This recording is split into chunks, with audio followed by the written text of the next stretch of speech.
All right, Mr. Price. Okay, I'm about to hop in my truck because it's so windy out here. Okay. So kind of put up, hopping in my truck right now. All right.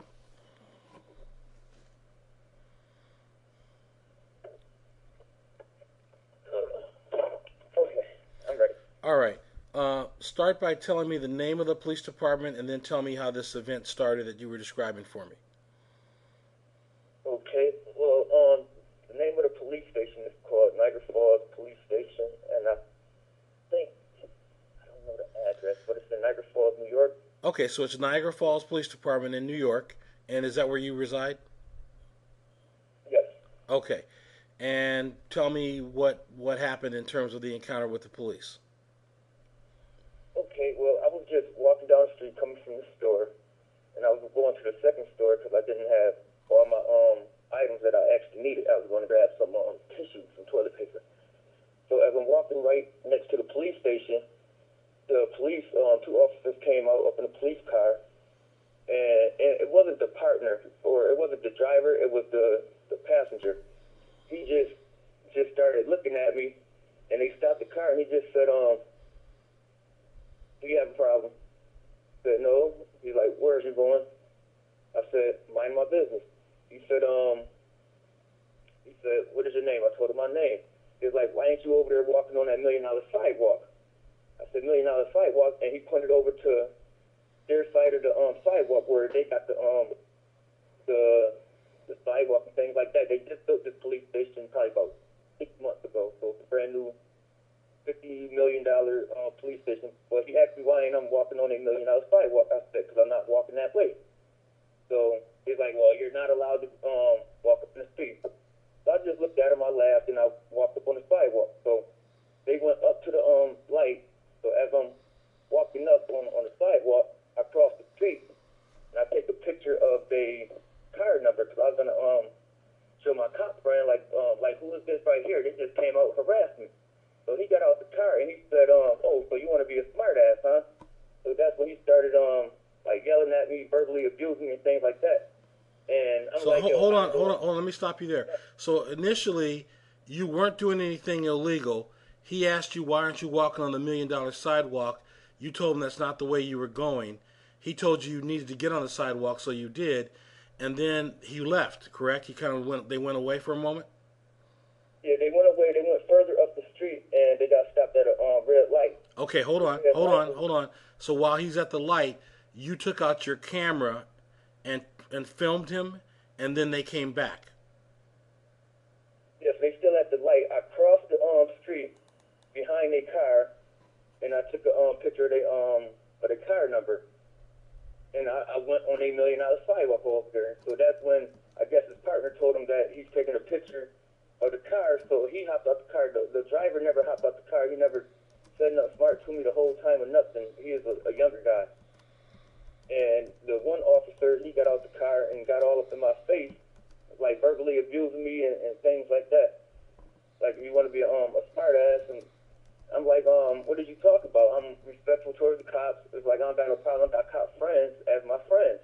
Or I got your officers as my friend. I started telling them the lieutenant name. I started telling the other officer's name. He's like, I don't give a fuck or whatever. He's like, I don't give a fuck who you know. He's like, man, I'm talking to you. He's like, man, you want to be a smart ass? He's like, what's your name? I just told you my name. I told him my name. I said, why are you talking to me like this? I'm being respectful to you. He's like, because I don't know how the whole thing started, but he just was mean that night. He is the biggest butthole and everything. Just talk about kicking my teeth in and smash my face in and all of this. So he told me to put my hands, or no, he asked me for ID. So I said, I don't have ID. I said, can you call any of these officers up that I told you that I know, and they could verify who I am? He's like, no, I don't give a fuck who you know, whatever, yo. He's like, you ain't allowed to walk in the street. You got to walk all the way to the corner just across the street and things like that. I said, I didn't know that. We ain't had one jaywalking ticket in this city in I don't know how long. Nobody don't even get charged with jaywalking. But he tried to say that I got in front of their car and stopped them from making the left-hand turn, which that ain't true. And they got cameras and everything initiating or rolling the cameras. I'm pretty sure they ain't going to let me see the cameras and nothing like that. But all of this is recorded. How they approached me and how he has harassed me and everything. So when he actually told me to, when I ain't had no ID, he told me to put my hands on behind my back or put my hands on the back of his car, things like that. So I know I ain't had no ID. I've been to jail before. My father had to come and bring my ID. I had to sit up in the police station for 2 hours just for them to get ID from me. So I just started running and things like that. So the one officer chased me, and I'm not no criminal. I'm not no violent person. I don't have no record or none of that. It's like I just didn't want to go to jail over me not having no license and over jaywalking. Okay, so you started running, and you told me that as you were running, one of the officers was following you, and you were telling him as you were running, "I'm not a threat. I don't have anything." Tell me about that. Pretty much, okay, and I got witnesses to that too. Now, when I got away from the one officer, and the one officer, his partner, started chasing me. He was like, I don't know why you doing this. I could do this longer, or whatever. So I just kept on running. So I got around my house where I'll be able to go and get my own money, get my ID and things like that. Because I stayed 1 block away from the police station. Not even a block. I stayed probably about exactly 1 minute or whatever from the police station. Me running probably 15 seconds or whatever. So when I got next to my house and things like that, I let the one officer catch up to me because no lie, sir, they couldn't catch me, not at all, whatever. It's like if I wanted to actually run from, I wouldn't even give him my name. I already knew that I was going to have to turn myself in and everything. Mm-hmm. But like when one officer got to me, he was like, stop. So I stopped. I said, I'm not trying to run from y'all. I said, if y'all could arrest me normal, then I said, I would surrender myself to you. So that's when he pulled out the mace, and I had my hands up and everything, and that's on camera too. Up on the other block, we got cameras all up over here. That's up on camera too. You talk about lay on your stomach. I said, for what? I said, I'm not a violent person or whatever. I'm giving myself to you or whatever. I put my hands behind my back and basically stood right towards the wall. So that's when he pulled out the mace and maced me. So that got me angry. So I looked at him and just like stared at him like that was unnecessary right there. I'm trying to give myself to you right here. And there's other witnesses of my neighbors all looking at things like that. And so then he put out a nightstick or whatever, and he spreaded it out. It was a skinny little metal nightstick. So when he pulled that out, that's when I actually hopped the gate because I figured that he was about to try to beat me or whatever. So that's when I hopped the gate and started running again. And I was already trying to surrender myself to him. So as I'm running, I guess I just started seeing all types of flashlights and police cars and things. And then that's when I just started basically running in circles. And that's when they tased me and all that. But when I stopped, I ended up giving a chase, whatever, and it wasn't even that far. They didn't even know where I was at. It was only one officer basically chasing me the whole time.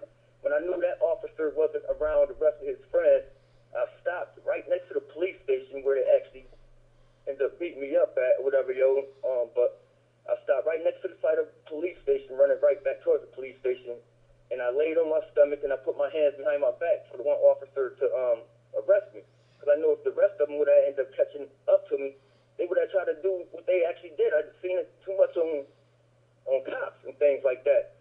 So as I'm up on my stomach and got my hands behind my back, the one officer, he hopped on me and he got my hands behind my back, but I definitely didn't have cuffs.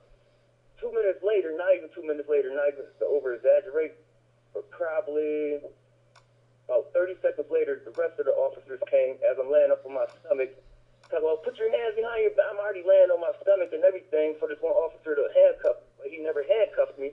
He waited for the rest of his officers to come up over there.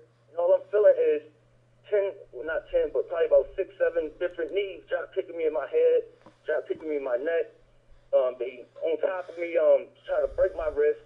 And my wrists and fingers are still numb to this day, whatever. I already went for a CAT scan for concussions and things like that. But I'm on big old rocks and boulders and things like that. They didn't even have to do that. I said, what is y'all doing? I said, I'm already laying on my stomach and I'm giving myself up to y'all. Why is y'all doing this to me? And I'm letting them know who my name is because I'm very, like, respectful and courteous. So hold on. So they wait a minute. So they beat you after you had already submitted, told them you were giving up and that you weren't fighting back. Yes. And that's what I ain't really like